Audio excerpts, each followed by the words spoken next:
Kulinane cap napa lho, Mak, jenengan? Arit. Wong ngaritane golek sing landhep. Lah nggih niku landhep, niki ya landhep, model bedok napa model biasa. Lek model bedok niki merangkalan. Nah niku.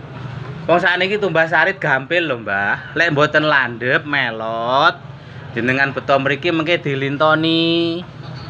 Neng lek gowang bablas ngoten lho. Niku jenengan ungkal, jenengan agem. Kok ketatap kok sampai melot, beto mriki mengke dilintoni enggal. Ora dibalekne lho nggih. Lek dibalekne melote kok balik melot melih. Lek dilintoni niku gantos arit. Ngoten. Lek tunggale masih niku niki 5, arit rada gedhi. Lek sing niku damelan klampok ngurang gareng, Mbah. Lek sing niku brangkalan, panah tok niku rada cilik. Monggo ngersakne sing pundi. Ndi bos kuwi?